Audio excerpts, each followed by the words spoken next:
দেখো, তুমি যদি মেয়ে হও আর যাই করো, নিজের ফিমেল বেস্ট ফ্রেন্ডের কাছে গিয়ে নিজের বয়ফ্রেন্ডের নামে বাজে কথা বলো না। দেখো, একটা ছেলে যখন তার বন্ধুদের কাছে গিয়ে তোমার নামে বাজে কথা বলে না, তখন ছেলেগুলো কি বলে জানো? আরে অনেক কষ্টে পেয়েছিস, তোর যা থোবড়া আর টাক পড়ে যাচ্ছে তোর, ওটাকেই সামলে রাখ, এরপরে আর তো জুটবে না। কিন্তু মেয়েরা যখন তাদের ফিমেল বেস্ট ফ্রেন্ডদের বলে, জানিস ও এরম করেছে আমার সাথে, ও কি করে করতে পারলো বল, তখন ফিমেল বেস্ট ফ্রেন্ডরা কি বলে জানো? আরে তুই নিজের থোবড়াটা দেখ আর ওর থোবড়া দেখ, তুই ওকে ছেড়ে দে। তুই জানিস এরকম কত তোর পিছনে পড়ে আছে, তুই তো নিজের ভ্যালুটা বোঝার চেষ্টা কর, তুই এর থেকে অনেক বেটার বেটার বেটার ছেলে পাবি, জাস্ট লিভ হিম। এই যে সেলিব্রিটি বা পাবলিক ফিগারদের বিভিন্ন রকমের অদ্ভুত কাণ্ড কারখানা যদি গুগলেও পড়ে যায়, তারা ডিলিট করতে পারে, কিন্তু এই যে নেগেটিভ পাবলিসিটি যেটা তুমি তোমার ফিমেল বেস্ট ফ্রেন্ডের কাছে গিয়ে করলে তোমার বয়ফ্রেন্ডের নামে, সেটা তুমি কোনো দিন মেটাতে পারবে না। তোমাকে তোমার বয়ফ্রেন্ড তোমার বাড়ির নিচে এসে বলবে, আমি তোর বাড়ির নিচে দাঁড়িয়ে আছি, চ তোকে মোমো খাইয়ে নিয়ে আসি, তুমি ড্যাং ড্যাং করে চলে যাও। তুমি আদপেও ব্রেকআপ করতে চাও না, তুমিও জানো সেটা। আমি জানি তোমার কাছে তোমার বয়ফ্রেন্ড ঋত্বিক রোশনের থেকেও বেশি হ্যান্ডসাম, কিন্তু তাকে দেখে তোমার বেস্ট ফ্রেন্ডের মনে কোনো স্বাদ আহ্লাদ জাগে না। সবার বেস্ট ফ্রেন্ড তারা সুতারিয়ার বেস্ট ফ্রেন্ডের মতো হয় না। তাই তোমার বয়ফ্রেন্ড যখন তোমাকে কল করে 10 বার সরি বললো, তুমি ওখানে গলে গেলে, কিন্তু তোমার বেস্ট ফ্রেন্ড আর ওখানে গললো না। সে তার জীবনের লাস্ট দিন অব্দি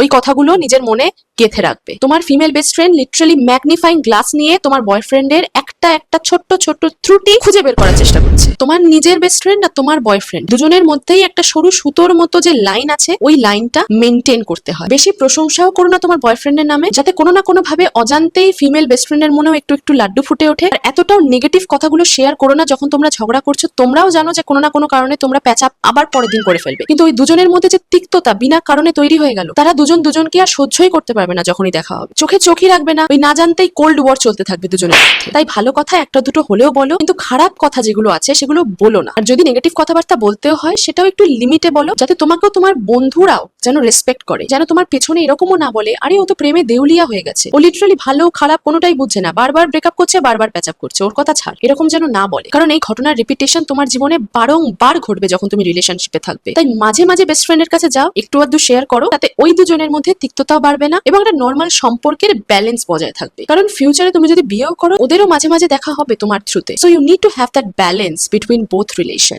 B it friendship with the female best friend or be it the relationship with your current partner.